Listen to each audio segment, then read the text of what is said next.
ये video Japan की है, जहाँ एक कंस्ट्रक्शन वर्कर एक ओल्ड अबैंडन हाउस का सर्वे करने आता है फॉर रिकंस्ट्रक्शन।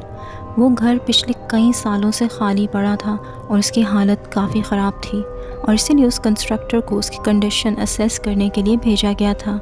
जब वो उस घर में दाखिल हुआ तो वहाँ हर तरफ टूटी फूटी चीज़ें पड़ी हुई थीं और एक अजीब सी खामोशी छाई हुई थी। जब वो उस बिल्डिंग को एग्जामिन कर रहा था तो अपने कैमरा से रिकॉर्डिंग भी करता जा रहा था और तभी एक खिड़की में उसे कुछ टेरिफाइंग नज़र आता है।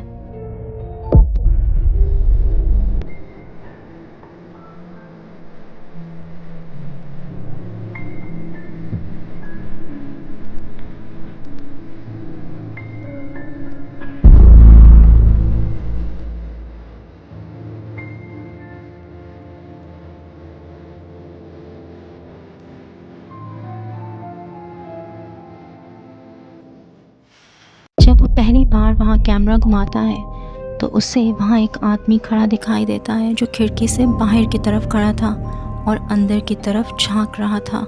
उसका चेहरा बहुत सफ़ेद था, जैसे उसमें खून ही ना हो, मगर दोबारा कैमरा घुमाने पर वहाँ कोई नहीं होता। उसे लगता है कि शायद उसे धोखा हुआ है, मगर वो फिर भी बाहर जाकर उस जगह को देखता है, ये जानने के लिए कि वो मिस्टीरियस फिगर कहाँ गया, मगर वहाँ कोई मौजूद नहीं होता। वो काफ़ी परेशान होता है और डिसाइड करता है कि अब उसे यहाँ से जाना चाहिए।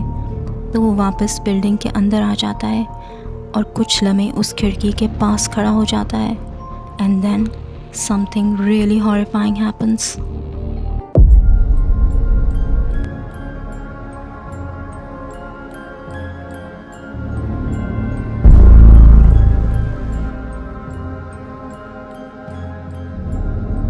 जब उस खिड़की पर अपना हाथ रखता है तो ठीक उसी वक्त एक सफ़ेद हाथ उसकी कलाई पकड़ लेता है और वो हाथ उसी आदमी का लग रहा था जिसे उसने कुछ देर पहले खिड़की में देखा था।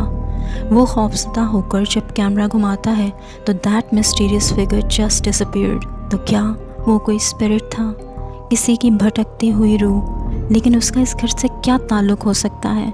क्या उसकी डेथ उसी घर में हुई थी? शायद ये आंसर्स हमें कभी ना मिलें, क्योंकि वो वीडियो यहीं एंड हो जाती है और वो कंस्ट्रक्टर इस इंसिडेंट के बाद वहाँ से डेफिनेटली भाग गया होगा। But the ending was really terrifying and unexpected. What do you think?